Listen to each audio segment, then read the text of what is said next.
Chandamamakathalu.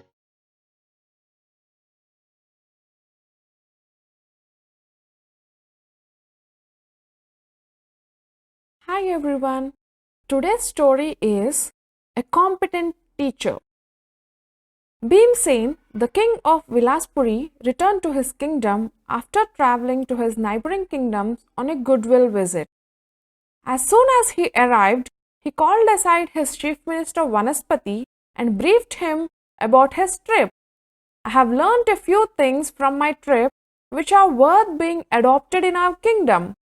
First and foremost, I feel that all our children are entitled to receive their basic education irrespective of caste or creed. What is happening now is that only some privileged children attend the Gurukul and acquire knowledge. The situation should change. All children should get equal opportunities. For that purpose, I want to establish a school in our capital where our younger generation should receive their formal education. Its doors should be open to all. It's indeed a noble thought, Your Majesty, said Vasaspati. We shall fulfill your desire. All our children will be taught language and scriptures. I want them to be taught arithmetic too, said Bhimsen. Knowledge of arithmetic is very important. Soon a school was established in the capital and all willing parents sent their wards to the school. With every passing year, the number of pupils went on increasing. One day, when the king went for a personal supervision along with Vasaspati, he observed that while most of the pupils were doing well in language and scriptures, their knowledge of arithmetic was not up to the mark.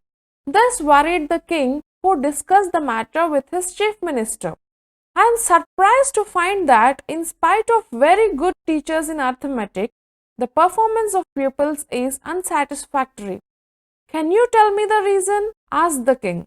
Your Majesty, replied Vasaspati, the teachers we have appointed are no doubt very competent, but it appears that they are not capable of making the pupils grasp the subject.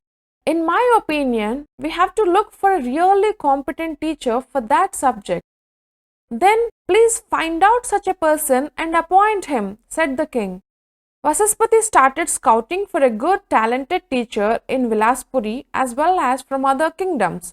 He invited several of them and finally shortlisted 2 persons after thoroughly examining their teaching skills. They were Vinod Sharma and Ranganath. The chief minister briefed the king about his selection. Ultimately, I would select one of them.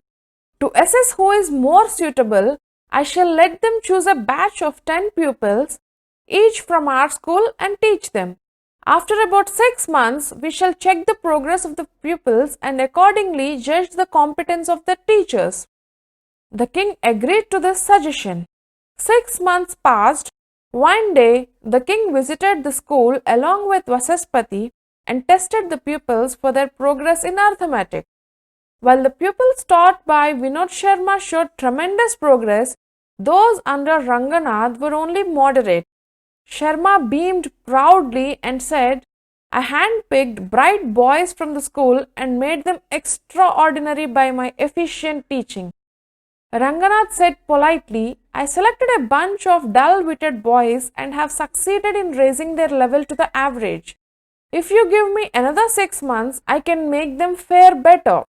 The king returned to the palace with Vasaspati and asked for his opinion. The chief minister said, Your Majesty, it is easier to make brilliant pupils out of boys who are already bright, but it is rather difficult to do the other way. I am happy to note that Ranganath chose a challenging option and tried to raise the level of mediocre pupils. He has worked harder than his rival and proved himself to be more competent. I feel that we should strive hard for the upliftment of the bulk of the mediocre boys rather than turning out a few brilliant pupils. In my opinion, we need a teacher like Ranganath whose attitude is commendable and who will strive hard to raise the level of backward pupils. which is the need of the hour. Do you agree with me, my lord? Of course I do, said the king. Anyone can raise a good crop on a fertile land. However, only a competent man can raise a crop on a barren land. Such a nice story, right? I hope you enjoyed this story. If so, please do like, share and subscribe to our channel. Thank you for listening. Sarve Jana Sukhino Bhavantu.